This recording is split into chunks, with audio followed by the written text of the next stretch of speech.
I'm Dr. Vivian, I'm a Christian, and I just graduated from medical school. My desire to pursue a career in medicine started off as an ambition. Because my mom is a nurse, and I just wanted to do something I felt was bigger than what my parents had already done. So I just felt, okay, why not become a doctor? So that was how it started initially. But with time, when I entered into medical school and all, and the Lord actually opened my eyes to see that it was not just an ambition I formed in my heart, but already it was a calling He had for me.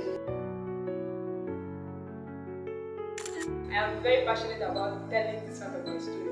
So I wrote JAM 4 times. Yes, 4 groups. It was not easy. After I made the decision that I wanted to study medicine, but I did not know that it would not be easy. When I wrote the first JAM, I got 195. And my mom was like, 195. Okay, you are still young, maybe you should write another year. And I was very naive. I was not aware of how JAM and Nigerian universities can deal with you. So I just decided, okay, fine, I will stay. I will write another year. But it was later I discovered that that was a very big mistake. Because someone was telling me that same year I wrote JAM and that one of our cousins also wrote the same JAM and with the same score, 195. But the person later had to write post-UTM, that the person changed to a suit and I was in Enugu State University. So I'm like, I should have just done that same thing. Because person wrote post-UTM, the person scored higher in post-UTM, and that was how the person still gained admission into medicine. But me, I was ignorant then, so I just wasted that particular score. I just stayed there at home for 1 year again. Then the next exam, I now wrote again. Even though I did not get admission that year, but somehow in my heart, I just felt like I still wanted to do this medicine. I remember my parents calling me to their room one day, like one fateful morning. My dad started off with telling me how he loves us, that his wife is a nurse, and how it's beautiful to study nursing, and all. Well, I just finished listening to him. He told me I should just choose what I want to do. That he doesn't want to choose for me, I should just choose. After everything, I just told him I'm choosing doctor. I should choose it to try again. I want to be a medical doctor. And now my parents gave up on me. That year, that gave me science and technology. And I had that, even though I was in science and technology, my spirit was in medicine. It was so funny, but I just thank God. So when I wrote that particular JAM again, I now finally scored 283. So I wrote post-UTM, I got 294. So I now got into medicine, then transferred to merit. The question about when I gave my life to Christ, I would like to just settle for March 2015. And why I say I would like to settle for March 2015 was that I gave my life to Christ a lot of times. You know how you give your life to Christ and you take it and you give your life to Christ again. I kept doing this until one of my friends made me understand that you give your life to Christ. In that moment you actually say Jesus should come into your life, that you've given your life to Christ. You just have to begin to walk out your salvation. So until I came to that knowledge, that was when I rested and said, yes, I give my life to Christ. The most challenging part of medical school for me, I would want to mention 2 periods of my life. The first one was the period of my second MBBS. And the next one was the period when I wrote my 4th MBBS. Okay, why I would say second MBBS was that second MBBS is a time in medical school where you still have the tendency to fail out from medical school. So you know how after I got my admission to medicine, my mom was always telling everybody at home that I'm already a doctor, and I was so scared. I'm like, Mommy, you don't even know. What if they chase me from medical school? I tell everybody I'm a doctor already. So I just had not found balance. That's why that point was very challenging.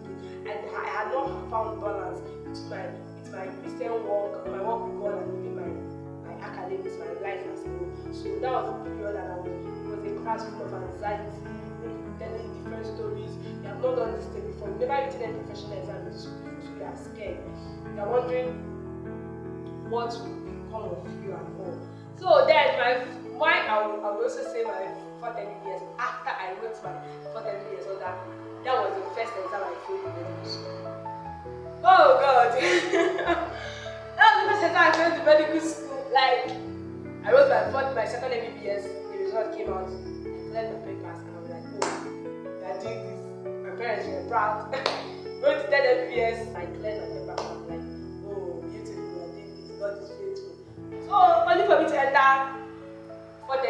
said I was supposed to write 2, only 2. And that was the exam I failed. I failed the 2 of them. I can remember when that result came out, it was like dreaming, it was like as if I was dreaming, like I did not even understand. I saw the results, like I saw my result, I was just failed. I'm like I can't even explain how that was, because it was my first time failing in medical school. I cried and I wiped my tears, and it was then we were supposed to enter final year. So it was a point where I did not know why I failed. Like, why did this one come out this way? So but in the long run I began to understand why. So it was the most challenging point.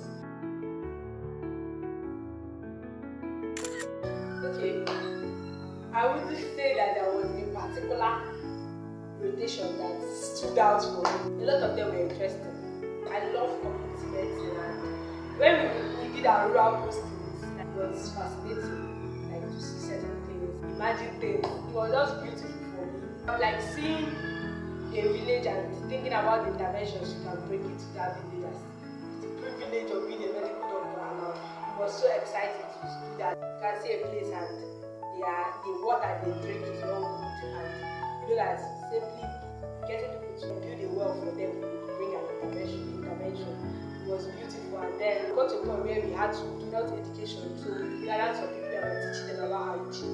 It was just beautiful to impact with them. They just tell people about what you know, and you'll be shocked like how much impact and change that little section we did made on a people's life. So I really enjoyed the community medicine posting. The biggest strategy I would tell you that helps me manage my Christian life even as a medical student was that strategy of surrounding myself with brethren, like-minded Christians. I had them all around the fellowship. You know the Bible said in Proverbs 27 said, Proverbs 27 said that we should iron sharpeneth iron, so a man sharpens the countenance of his brother. So it was the main ingredient. When you come around the gathering of brethren, you just have to, even if you don't feel like, you just have to join in the dancing and in the fellowshipping. And so sometimes you come and then you hear people talking about how their encounters with God, you are challenged and you feel like, oh, I need to go and do something about my own life. And then another thing is I learned the point of personal quiet time. So I learned to carry God around. So I did not divide my Christian life and my spiritual life. I gave God my everything. So while in class, I'm in connection with God. So while you're in class, you are listening, you are asking God to help you understand. While you are reading, you are asking God to help you understand. So I was just trying to be in contact with God in everything. That once my spiritual life is sound, other part of my life takes shape. Like they take shape. So that you see me reading at night, I could do something and the Holy Spirit will just tell me, okay, it's time to go and read. So I carry my bag and go and read. And when you're reading, it's telling you, yeah, stand up. Before you know it, or you stay stand up. When you stand up, if you disobey, you sleep off in that class where you're reading. Or once I obey, you see that He will take me through the period and I will read, I will understand. And then, so it's mainly my relationship with God was just intertwined with my work as a student. Okay, yes, like I said, that I surrounded myself like-minded women, like Christians. I found brethren spiritually on campus fellowship, SUCS. I found some brethren who same medical dental association. We just got training for SUCS. SUCS was so instrumental and making me grounded in my Christian journey, both word of God, prayers, and in conduct.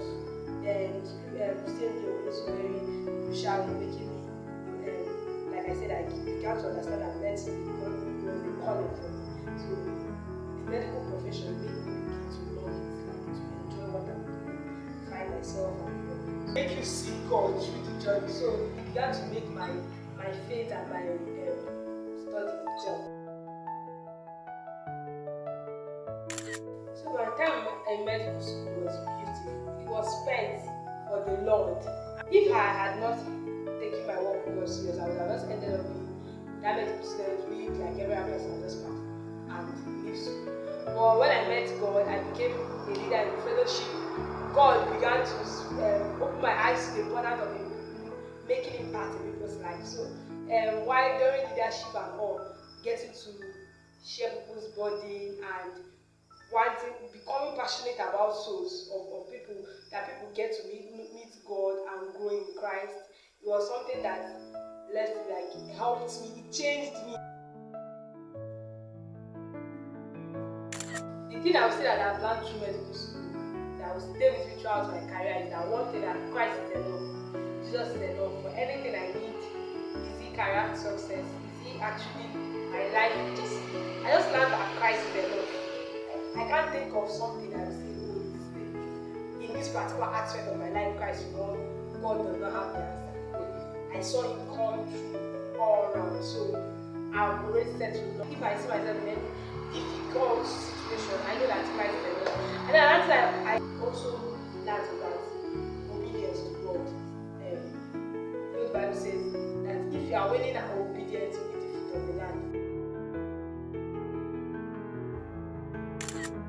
So one advice I would give any Christian pursuing a career in medicine is that do this journey with God.